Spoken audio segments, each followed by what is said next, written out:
Well, good morning, everyone. We're going to go ahead and get started with our hiring Veterans is Good Business webinar. My name is Greg Baldovino. I'm the Director of Diversity and Inclusion here at the Greater Kansas City Chamber of Commerce. Before we get started, though, we want to go over a couple of housekeeping items. First, your audio and video will be muted during the presentation to help minimize audio interference. Also, please use the chat feature if you have any questions during the presentation. We have included time for a Q&A before we conclude the webinar, and our chamber staff will be monitoring the questions throughout the presentations. This webinar is being recorded, and you will get a copy of it in a few days, so please share it with your networks. So to get us started, I'd like to introduce our first speaker, Candace Haynes, Corporate and Community Outreach Representative. Immediately prior to joining Grantham University, Candace Haynes spent several years as a Hohenfeld Army Education Center counselor for the United States Army Garrison in Bavaria, Germany. While overseas, she also taught as an adjunct professor for University of Maryland, Maryland's Global Campus Undergraduate Business School. Candace brings over 20 years of experience in financial industry, sales management, marketing, and new business development. Haynes is originally from San Diego, California, and holds a bachelor's degree in business financial services as well as an MBA from the University of Maryland. She is currently a 2020 graduate candidate for a master's degree in performance improvement. As a Grantham University outreach representative, Candace serves the active duty military, veterans, and business communities in the Kansas City metro and Midwestern Kansas areas. She resides in Basel, Kansas. Candace is also a military spouse. Please welcome Candace Haynes. Okay, can I mute? Okay, well, hey, thank you so much, Greg, for the lovely introduction and little background on me. And thanks to everyone for joining us today for this next sort of installation of our Hiring Veterans is Good Business program.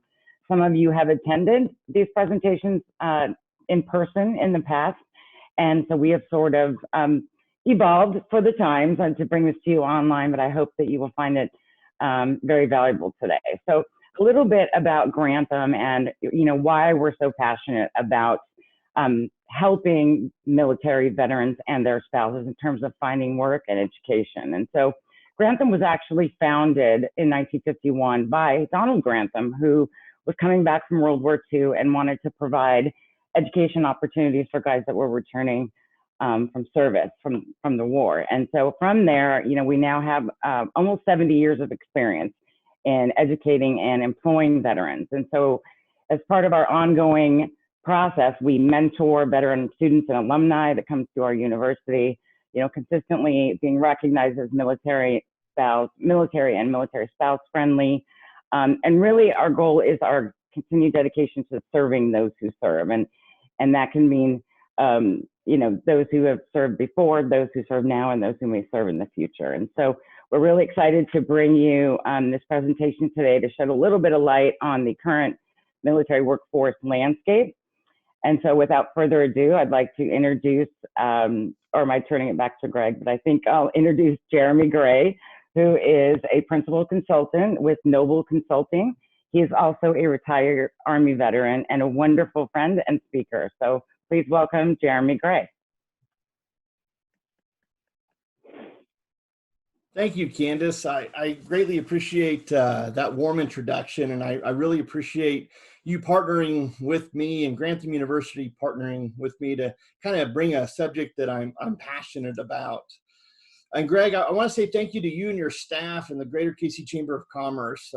You all have done a dynamite job of just connecting and helping and doing all the background work that many people probably don't see. So you are greatly appreciated. And lastly, I want to say thank you to everybody that's attending this webinar and talking about a subject that's pretty passionate and what I find very important. So whenever I do a presentation of any type, either online or if we do it over this or in person, I always want to talk about a SWOT analysis. And most of the time, we do this SWOT analysis before any military mission And I'm sure that you do many SWOT analysis in your time as a business. So where I'd like to start this SWOT analysis is talking about the strengths and weaknesses. And I'm going to do this in a way that I want you to kind of just think about you and your organization. So the very first question I have is to frame up our talk today is, how do you define your culture to new employees? How do you define that culture to a new employee? And I want you to just take a moment and let that marinate in your mind before we really dive deep.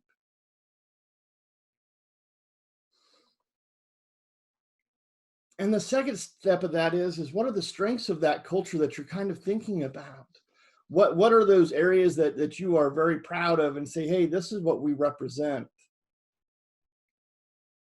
And finally, to really embrace this question is, how would you integrate a new veteran into your organization?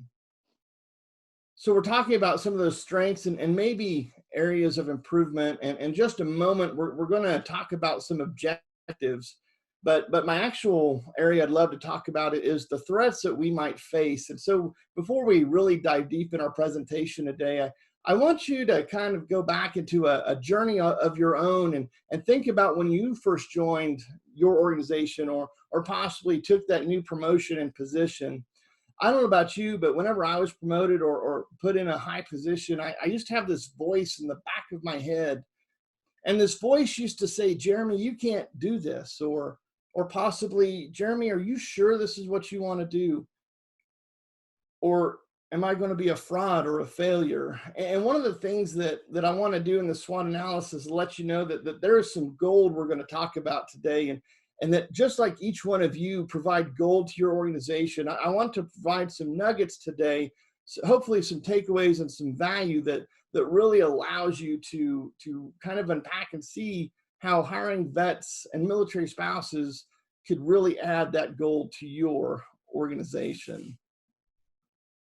So kind of going over these objectives, and before I really dive deep into this, I want to continue in our SWOT analysis. And so one of the stories I love to tell is this story about this gentleman named R.U. Darby. And he actually had this uncle that during the Colorado Gold Rush, he spent some time and went to Colorado, and he actually found a small pocket of gold. And like most people during that time, he covered up that period, and he covered up that gold. He took an X and marked it on his map. He figured out where he was, and he went back to the Northeast, and he started talking to angel investors and venture capitalists, and started drumming up some money, and talked to R.U. Darby, who was pretty wealthy himself, as well as built a team. And he went from the Northeast back to Colorado.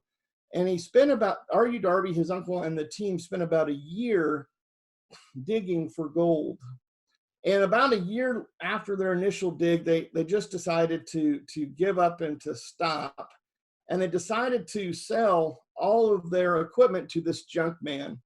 Well, this junk man bought that equipment for pennies on the dollar, but he wasn't sure what to do with it, so he decided to hire a consultant.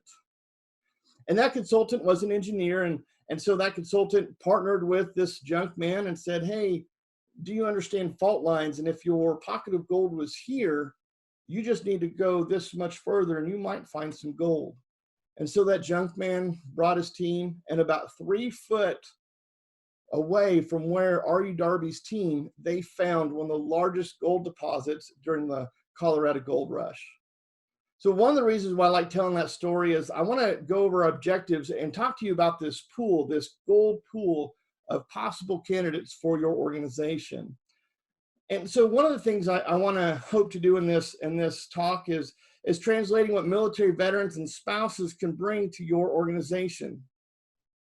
We also hope to understand the prior training that military spouses and military veterans have undergone and some of their experiences of this diverse employee pool, and provide that opportunity of that talent pool as a funnel for your organization. We also want to discover what qualities military veterans and spouses are seeking in potential employers. What do you think they're looking for, and how you can kind of communicate both that recruiting and retention piece. And finally, partnering with Grantham, we want to provide practical programs and resources that will serve you and your organizational development. We're providing some SHRM credit through Grantham University, and Candace Haynes will be your point of contact, and she'll talk about that a little bit at the end of this presentation, but also professional development along with employee education. And so I want to take a little bit of time. This is going to take about 5 minutes, and so it might seem a little awkward that I'm going to be quiet for a while. But I want you to take some time and a piece of paper or on a notepad or on Word or Pages or whatever. I want you to find out the answers to these questions in your thoughts. The first question is, what are the top 3 to 5 needs your organization is looking for in prospective employees?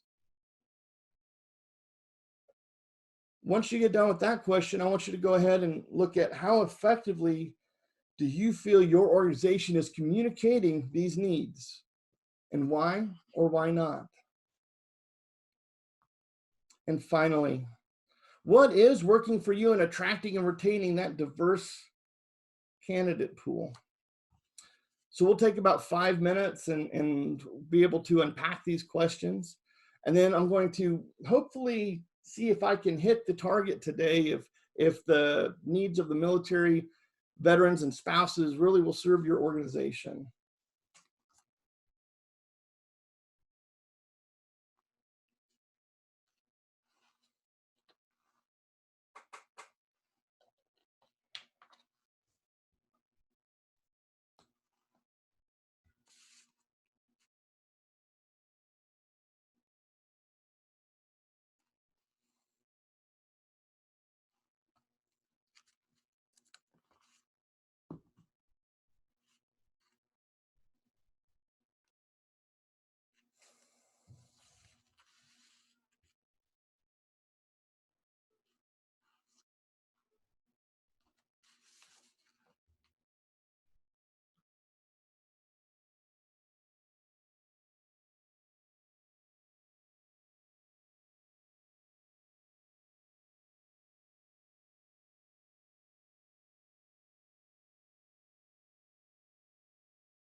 One great thing about seeing the video is you're able to see when some people are done. So if we're done, I tell you what, we'll just kind of go ahead and move forward. So I love to tell stories and talking about diversity and inclusion and why it's so important for organizations. You know, so kind of tell you a little bit more about my Army story. In 2008, we had this experience where we had to understand culture in a new light. And so in the 2008 time period, we had this policy in the military called Don't Ask, Don't Tell, which what that was it did not allow people in the homosexual community to serve in the military without being discharged or removed from the military. So once they were in that process, they decided to really start understanding how we could build a culture and a community of dignity and respect for people within that community. Well, at the very beginning, there were some very, thoughts about, how is this going to affect morale and operational needs? And some people were like, well, we don't really have a lot of data. And some of those questions were asked. And from those questions, we really decided that the right thing to do was to go ahead and move forward and be inclusive. And over that 2008, 2009 period, and actually many years after, I was in the leadership development space. And I'll tell you, a lot of my students, when they kind of had this policy repealed, a lot of the questions they had initially when they came back for their higher levels of education, they were like, this wasn't as bad as I thought, or actually like, we've gained advantages of really creating an authentic community. and understanding that emotional intelligence and taking a deeper dive and empowering people that were talent and in those talent thoughts and ideas and be able to influence us in a positive way. And one example is in our classes were sometimes from just a few weeks to many months long. And I had this one student, and I taught a few thousand, and she was one of my best students I'd ever had. And when we were kind of going through, she had brilliant ideas. And at the end of her course, one of her classmates made a comment, and she looked kind of sheepish, and she took me aside and she said, "Hey, I'm a part of this community." And I was like, I'll never forget sharing this moment. Even though I was a couple ranks or a couple levels above her, I told her, said, "If you were my leader, I would follow you anywhere because you have a lot of talent and you have empowered your classmates to really gain a new level of understanding, not from that community, but just because she was so talented in so many areas." And people didn't discount that, not, like Dr. King said, it was the content of her character that really shined through and provided an avenue. And that's where I'm so thankful for this series with the Greater KC Chamber of Commerce and kind of going into our areas. And so with that, I want to kind of unpack those needs that you might have went through. One of the things we had was a couple of months ago when I started building this talk, our community and our world was a lot different. The average unemployment was less than 3%.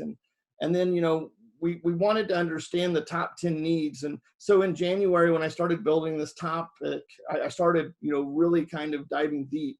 Well, as we pivoted and shifted, I was amazed on some of the articles I read from Forbes and LinkedIn and some educational institutions. And they still had these top 10 needs. And I'm curious, and obviously it's kind of hard to do through this format, but if any of these needs are an umbrella of what you need in your organization, I'm going to guess that this pool that we're talking about, or the D&I pool, really provides an avenue for you to fill a talent funnel to build your organization. So with these 10 needs from Forbes, I kind of want to share some experiences that people in the military have using these majority of these areas. Now, I will tell you that I'd love to connect over a cup of coffee one day or some other way of connecting, but you'll find out very quickly, at least in my experience, I'm not the person you want technology advice. I will tell you, when the smartphone came out, I thought it was a bad idea. I had a PDA and a cell phone. Why did I want to combine them and make my life easier? And then when the iPad came out, I was like, oh, that isn't going to work. And now I think we own 7 or 8. The reason why I'm telling you that is not everybody and from the military necessarily is tech savvy, but I do have all those things, the iPads, the AirPods, the smartwatches, etc. But I want to talk about cultural intelligence and diversity. In the United States, it's kind of interesting. You go to the South, to Tennessee or Kentucky, and you order a glass of tea, you better be prepared for it to have a lot of sugar. But if you go up to like New York or Ohio, they put sugar as far away from that tea as possible. But not only is that true within our own world of the United States of America, but going across into, we have people that live in Europe that are stationed in Germany and South Korea, in the Philippines, and Japan. But not only do we have those things, we also have people that are stationed in war zones of Iraq and Afghanistan that have a lot of experience of understanding their culture, their values, and their beliefs. And one of the things about that is we've learned to unpack, to be able to connect and build a community of dignity, respect. And I always tell people I'm left-handed, but I know that, Iraq is predominantly a Muslim country, and the Sunni and the Shiites, and to connect with them well, the left hand was done for unclean things. So I had to kind of restrict some of those movements whenever, we were talking.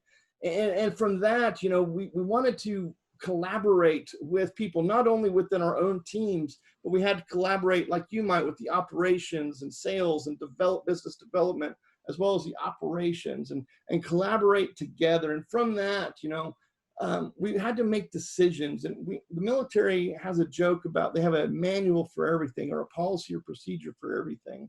There's actually this thing called the military decision-making process, where you unpack complex decision-making and you develop courses of action. You bring the right parties into it and implement phases. and you actually have an output, a final product for people to review, to understand an implementation of those critical decision-making skills. And from that critical decision-making, you have critical thinking and able to war game, or what we'd like to say is collaborate together and build understanding, and understand that it's not just the first level effect that matters, but it's that secondary and tertiary effect, that how is that going to affect other departments or other organizations. And from that, we have to be creative. There is an old saying in the military that we've done so much with so little, we can almost do anything with nothing. And honestly, what that really means is that we have budgets to abide by, and we want to make sure that we follow within budgets, and making sure that we're adapting and flexibility and taking the shape of the container that's needed. But not only do we have a mission or objective requirement or product requirement and outputs, but we also have emotional intelligence as leaders we need to understand. And that EQ is really understanding, developing our people to build team dynamics and build culture. It's funny, Peter Drucker is a famous author, and he has this quote, says, "Culture eats strategy for breakfast, lunch, and dinner." And from there, we have leadership skills. You know, it's not just the hard technical skills that are needed, but it's also those essential soft skills of communication, delegation, you know, being able to follow up and being accountable, understanding, you know, workload management, and as well as the new technologies of ERP, SAP, and some of those areas. And from that, understanding the trends and the data that is provided to us, and kind of being able to unpack that knowledge and know that that knowledge is what really serves that organization well. Now, I kind of told 9 of the 10 needs, and I'm hoping that I'm hitting some of your needs as an organization, because a lot of these processes are actually built from training that we have in the military. Now, that training actually from the day you join, and we have 2 different paths we can take essentially, and from that day you already have an outline on your professional development. And from that professional development, you learn some of those leadership skills of delegation and follow-up and workload management. And then as you continue to progress, the further you are in your career, you start understanding strategy and implementation at high levels, and that overall operational ability where you're having many companies that are intersecting, and organizations that are intersecting, and being able to provide, you know, a good product for the mission or for the company's mission statement or goals. Now, this professional military education is actually my background. It's where I spend a lot of my time.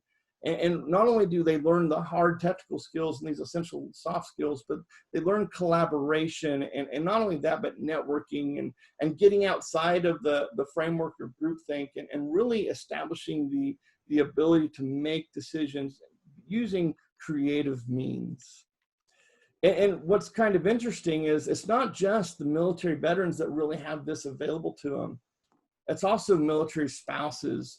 You know, military spouses are a part of a partnership. And that partnership, you know, whenever a military person goes to war or has to leave for a while, there's many things that military spouse has to adapt to. And one of the things they're really dynamic about is they're great at networking. And with that networking, they build a lot of resources. And I just want to tell just a few more stories before we kind of wrap up here in about 15 or 20 minutes. You know, I'm also an executive director with the John Maxwell team, and I do a lot of leadership development. And so last year, I was attending a conference, and it was kind of an interesting thing that, you know, I was sitting at a table, and I was just sitting eating dinner with some folks, and this person to my left, she was a dynamic military spouse, and from that dynamic military spouse, I learned some things about her, and it rang true with many of my other experiences of military spouses. She had started a nonprofit, and she was well educated, and she was well resourced to know people that I knew, and so we kind of had a great relationship. Well, fast forward about 6 months, I'm a coach, and so I was coaching a professor and she lives in Ohio, and she's also a military spouse, and she and I were unpacking some things, and so just a conversation, because she also leads a nonprofit. And so I asked her, I said, well, what do you know about nonprofit? And she casually mentioned this person that I just met about 6-7 months prior. And it really brought a smile to my face, because military spouses take a lot of time to not only educate themselves, but they want to equip themselves to serve organizations, and not only serve them, but provide value and find value in being employed well. So they have great networking skills and resources. Another area is I had a military spouse where I had some challenges. I was not home, and I'll tell you just my story is that, you know, I was deployed and my wife was pregnant, and you know, we're just having a difficult time. Well, one of my leaders called his wife, and his wife lived about 6 hours away from my home. And she called and helped my wife kind of set up the crib and the baby room and all the things that I wasn't really able to help with because I was gone at the time. And that collaboration is just one example of caring and understanding emotional intelligence. But this person is also a dynamic leader in managing this thing called the Family Readiness Group, and kind of having outstanding communication and working with many different entities. And so what military spouses bring to us, it's really a diverse possible for their network, and provide a great resource for you. Now, like anything, I love talking about what, you know, the military can bring to you, but the other side of this is also taking some time to understand what the military network of military veterans and military spouses want to see in an organization. And, you know, it's kind of interesting. A few years ago, there's this comedian that said this. He said that all Americans believe they're great drivers. And the very first time I heard that, and I said, well, of course I'm a great driver. And then I thought about it a little bit, and I said, well, you know, I don't always use the little lever thing on my steering wheel to signal changes. And I wish I always used the zipper method whenever I'm trying to get through traffic to kind of prevent traffic jams. But the best drivers continue to hone their skills. They use the little lever to signal lane changes. They want to understand defensive driving techniques. And from defensive driving techniques, they always try and calibrate and calculate how far it takes to get into a place to make sure it's safe. And the best drivers in the world are continuing practicing those skills. Now, the second thing I think Americans are, and this is where it really matters to us today, is that I think all Americans think we're great communicators. I used to think I was a really great communicator until somebody said, well, ask your wife and kids. And so I did, and I realized some things, is that great communicators must connect with their people, with their audience, with who they're trying to communicate. If we communicate just to share information, are we really doing communication? But truly what we need to do is to communicate well, we must connect with our audience. And so why that matters is military folks are looking for great communicators. Great communicators seek great communicators. And so understanding that interest and painting the picture that they would understand that you are truly wanting this pool, this gold pool, to work for your organization. And it's not just the one-time communication, it's that repeated communication of saying that there is value with your diversity and inclusion folks and in the military space, the spouses, but everybody within your culture. And one of the things is I do a communication impact report to see how well that is measured. And that really helps understand how to retain your candidates. As we all know, that there's a significant cost when somebody leaves a job, especially the longer time they've been there or the shorter time there. There's up to 50, 60, 70% of an annual salary. So articulating that communication and making sure that it's understood that they are desired, but not just saying it once, but having it repeated over and over again. The second piece is talking about culture. You know, in culture, I use that quote from Peter Drucker, and it's not just the culture piece, but it's the camaraderie piece. I talked to about 30 or 40 military veterans when I was doing some research, and a majority of them said the number one thing they miss from the military is the camaraderie. And they miss the culture dynamic of serving with their brothers and sisters and really working for something that's valuable to them. And why that's important to us right now is culture is king, and culture is where we can really build a diverse pool for D&I and understand there's a wealth of experience and knowledge and talent, but also communicating that culture and letting people understand the value of what you do as an organization. I'll never forget when I was interviewing for jobs as I retired from the military, and I was trying to figure out if I wanted to go to corporate, if I wanted to start my consultancy. And so I had some jobs and then job offers and also some interviews. And I'll never forget, that was a question I always asked, is what does your culture look like to you? And so the best way for you to do that is communicate some of those things. And how to do that is many people in the military have a servant leadership heart.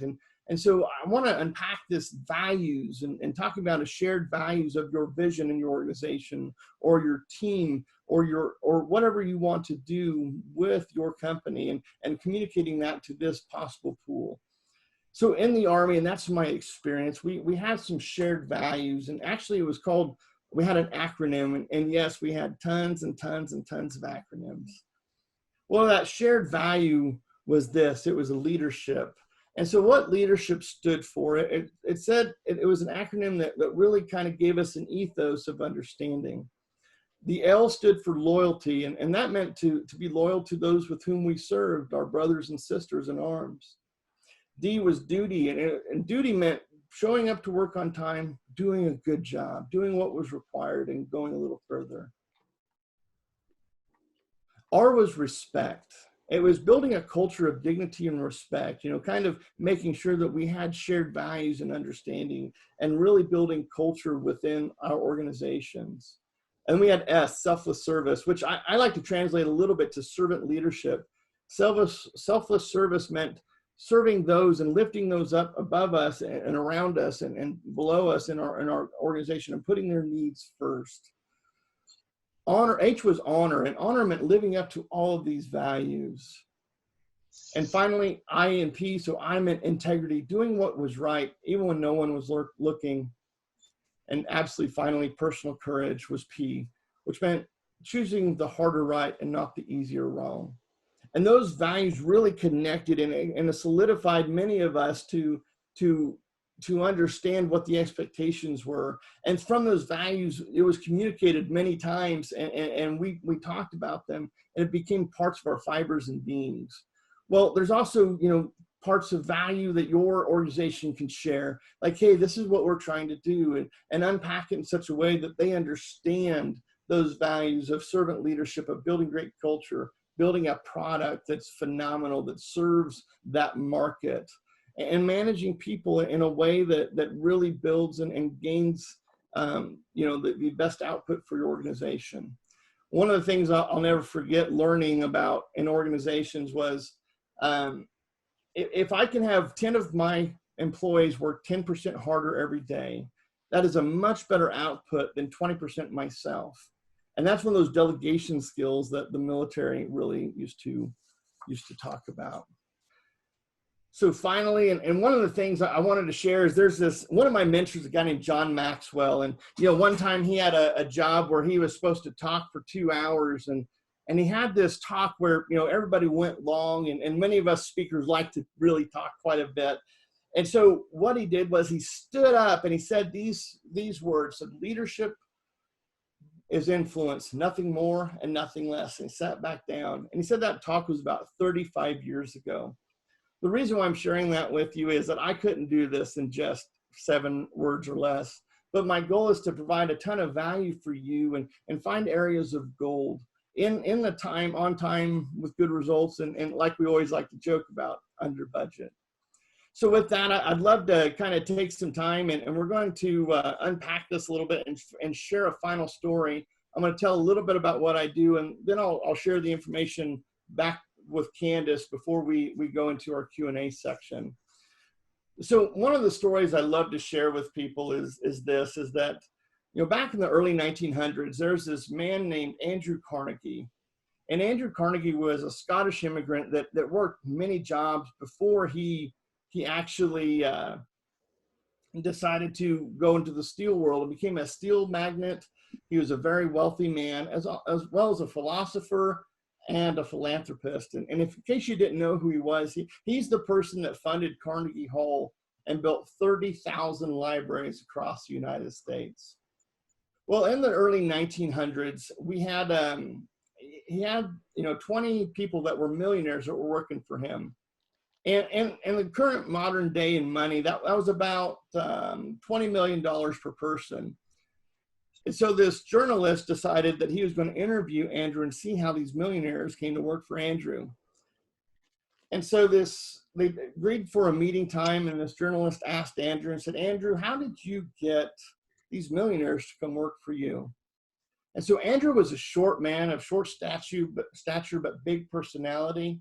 I could just see his face with a twinkle in his eye and a smirk on his face. And he was like, they weren't millionaires when they came to work for me. And then this reporter took that information and he paused and he thought. And I'll tell you, it's kind of interesting because the next question in that answer actually changed the trajectory of my life. And so that reporter asked this question. And he said, well, how did they become millionaires working for you? And Andrew smiled again with a twinkle on his face. And then he said this, he said, because I believe that men and women are much like gold. Nobody goes into the mine looking for dirt. They're looking for gold. But you must remove tons and tons and tons of dirt to find that gold. Men and women are mined much the same way. So hopefully I provided some value to you today, talking about some of the needs that organizations need in 2020. Also, the experience and sharing a couple stories about how many veterans actually meet the majority of those needs, and how military spouses also have experienced many of those and provide resources that are outside the normal scope. And from that, also sharing the fact that there's a lot of leadership development training that military veterans have experienced and have developed themselves to be able to gain insight and understanding that really you can use as a multiplier in your organization. In the military, we have this thing called a combat multiplier. And what that means is that it can be used in many different spaces for many different functions to accomplish many objectives. My belief for you today is that this talent pool is gold, and that each individual, each veteran or military spouse, they can be a business multiplier for you. So again, I want to share with you, say thank you very much for the opportunity to talk about this. Again, I own the Leadership Development Consultancy. I do communication and leadership development. I love to speak, coach, and train people that might be interested. I'm going to share and bring Candace back in, and she's going to talk about some of the values that Grantham brings into your organizations.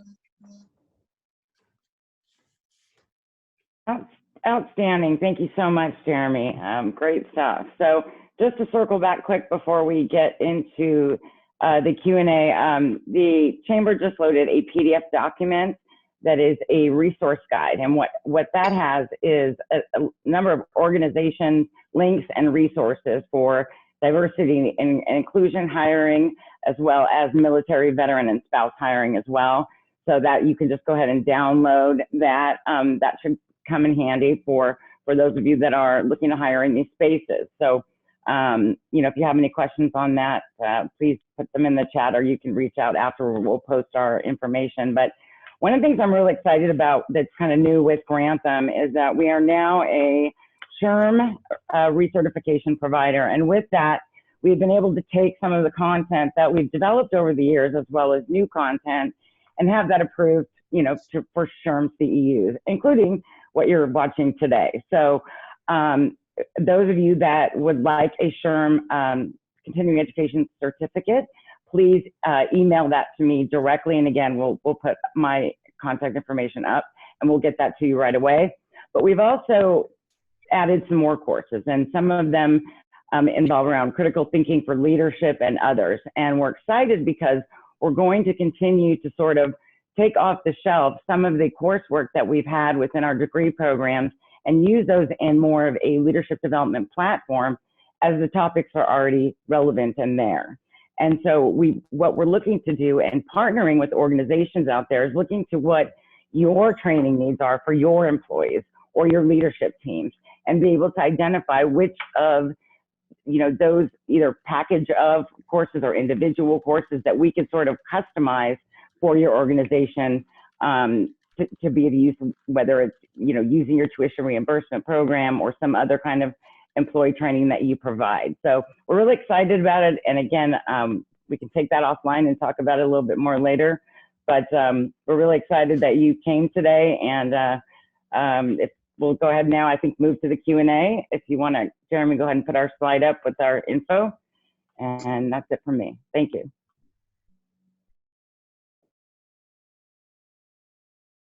Hey, Jeremy, as we begin to wait for some questions, I wanted to start by asking, with the COVID-19 era and businesses starting to get back to work in the next couple of weeks, depending on the city that you live in, what should employers be looking for as people come back to work in order to help them set the tone for culture, as people might come back, feeling down, feeling the morale is low? What should employers be starting to do now to prepare their workforce, especially those in minority groups who might have a more difficult time getting back to work? Greg, what a great question. So the very first space I would encourage organizations is kind of for the leadership to think about taking this adverse situation and kind of shifting the purview to advantage. And so what I'd really encourage those is kind of have a vision for those coming back to work as a great possibility of it's been a challenge. And so anybody that's kind of had some of those challenges of either being laid off or furloughed or finding new work or just possibly kind of going through some of those challenging sections is having organizations understand that there is some opportunity after this crisis we've had over the last few months. And so that'd be the very first thing, is having that vision. The second part of that would be over communicate that vision to everybody that's involved, that's coming back to work, and tell them about possibility, but also maybe give them, the people who are coming back to work, a voice, especially people in the D&I section, as a lot of times we don't allow them to have that voice. So, and to be honest with you, people in that D&I sector, they need to have a voice of things that are also valuable. So if they're an HR person, let them share their HR thoughts. If they're an operations person, let them have a voice to be able to share and expand and talk about some of the struggles that people might have learned over the last few months and find ways to capitalize on that. And the third thing is I would say one of the things that really mines golden people is to encourage them to continue to work well. And that's one of those frameworks where a person has to have a mindset of communicating well and saying, hey, there is value in you. And no matter what person it is always find value that's authentic to them. And so if somebody's in the D&I space, say thank you for the area that they do well, and make sure they're connecting. So as they almost reintegrate back into work, and I know this is kind of a long answer. We used to talk about, there's always a reintegration period whenever you come back from a familiar space, you left and you come back. So have that integration period, and just like when people have kids or dogs show up, make sure that we extend grace coming back to our work, because it's going to be a challenge for a little while as we enter our new world. And lastly, it is a new world. We are finding a new opportunity. We're going to have changes over the next 6 months, the next year, that's really going to not be like the past. And so this is a point to find some opportunity to expand the D&I space and kind of really connect and empower those that might not have had a voice before. Very good. Thank you, Jeremy. Great answer. Are there any other questions that you want to ask to Jeremy or Candace? If so, please put them in the chat feature.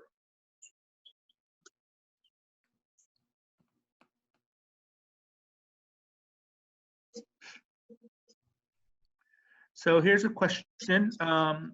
Where are the best places to market your open job positions to find veterans? That And is that can go to both of you. that's a phenomenal question. Candace, do you want to take this, or do you want me to? I can as well. You go ahead and give your piece, and I'll chime in as well. Absolutely. So one of the values of Kansas City is, I know I didn't necessarily say this before, but I'm actually a Kansas City kid. I grew up in the Kansas City metro area before I went off on my career. And Kansas City is kind of known throughout the veteran community as a place you want to come and work and live. And when I was in a cohort for Hiring Our Heroes, which is another phenomenal program, and so that would be Hiring Our Heroes would be one space. But also finding like employment coordinators. And I know there's this military one source, and I believe she was on there, Sharon, I believe was on here earlier today, as well as, you know, going to military posts. So in Missouri, in the Kansas City metro area, there are people that live in Fort Leavenworth, Kansas, which that there's what is called a SAP, so SIFLTAP, excuse me, is Transition for Life. And so there's a phenomenal resource at Fort Leavenworth, at the Air Force Base, Fort Leonard Wood, and to be able to communicate to local posts. But also another place is online is say that we are actively seeking military veterans and spouses. And because when we're looking for jobs, and when I mean we, the veteran community are looking for jobs, that is something we're looking for because it resonates with us. It's a way for people to thank us for our service after we're done serving. So having that information online whenever you post a job, that we are a veteran seeking organization or something along that effect. Candace. Yes, and Jeremy, very well said. And with that resource guide that's in the chat room, there are literally dozens of organizations here in the metro and nationwide that you can turn to find different levels of talent, you know, different areas of talent, be it just the basic, you know, understanding the diversity and inclusion piece in this area, as well as contacts for the folks on the installation, off the installation, some of the sources, including Hiring Our Heroes, Military One Source is another one. And again, there are myriad resources in that guide. And I'm happy to discuss any one of those with you, after the call if you'd like. But I think that you will find a lot of those answers right there for you. That's why we kind of compiled that, because there are quite a few, and there's some really good ones too. And I see some more people putting some comments in the chat in terms of the MSEP, as they call it, the Military Spouse Employment Partnership, and the link is actually posted there as well. So, yep. Yeah, I'm seeing in the chat. So they're definitely there. So I highly encourage you to download that resource guide. Thanks. Very good. Thank you. And thanks to those of you who are putting information in the chat feature while we're doing this. Are there any other questions?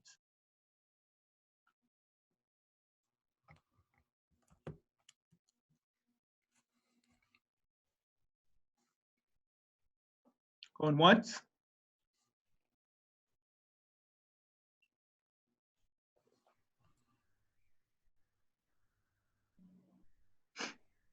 All right, well, Jeremy, any last final words of wisdom that our partners or our participants need to take with them regarding hiring military spouse?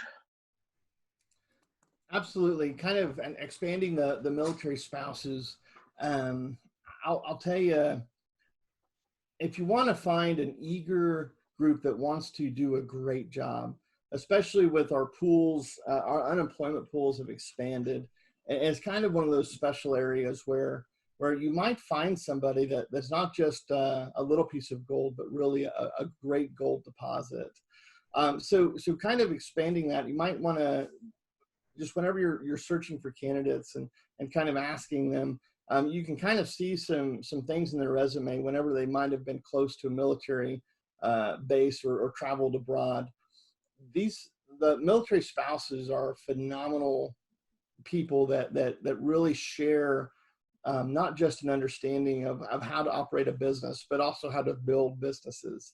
So they understand the HR pieces, the operations pieces, the business development pieces, but also those executive decisions where you have to implement those across high levels of stress. And so definitely a piece of strength and a way for you all that are attending this to really capitalize on a funnel that's really been underemployed and can provide some amazing talent for you. Very good. How about you, Candace? I would say too, that one of the key points, and having have been in that situation where I had to kind of drop my career and move overseas. A lot of the military spouses that I know and myself personally are really highly educated in the sense of many times we're moving to new areas where we can't find employment right away, or simply cannot work in that country, or for whatever reason, very limited jobs. And so many of the military spouses end up getting several advanced degrees. So you definitely get a extremely highly educated workforce. Sometimes definitely more so, I think, percentage-wise than actually the average civilian population. So there's definitely that. And I think Jeremy touched on it too. And I think it really is a willingness and eagerness to work. These are individuals that, again, many of them had very promising careers, maybe high-level careers even, before, they made that decision to marry into the military, as we call it, and then, have had to, put a lot of that on hold to have to move around. But having said that, as we're learning now with so many positions going remote, and we can see how possible that actually is, right? Right now we're kind of forced to, but I think a lot of organizations are sort of rethinking, hey, what jobs could I keep remotely? And I think that is where, if people are hesitant about hiring spouses due to, worrying of PCS moves and things like that, really the opportunity is to look at, where can you plug these people into remote positions? And that's another way that, and actually statistically, they have a higher tenure than millennials in terms of how long they stay in jobs. So another thing to think about. So lots of good reasons. And again, lots of good resources out there that I encourage you to take a look at. Thanks. Wonderful. Well, thank you so much to you both for a fantastic presentation and great information that all of our members and non-members alike can use to take back to their organizations to start thinking about that. On behalf of the Greater Kansas City Chamber of Commerce, thank you so much for joining us today. We will be sending out a recording of this presentation very soon, and we hope that you can share it with all of your networks. Please be looking out for our next series or diversity workshop series, which will happen on June 23rd. And that is going to be on working with people with disabilities. If you attend all 6 of our workshop events, of course, at the very end, you will get a nice little plaque that says that you've assisted and learned from the diversity and inclusion workshops. So with that, I want to thank everybody for joining us today, and to our guest speakers, and to the chamber staff for putting this together, and all of our partners for supporting us and helping us through this difficult times. Thank you very much. Have a wonderful day and stay healthy. Thank you. Thank you, everybody.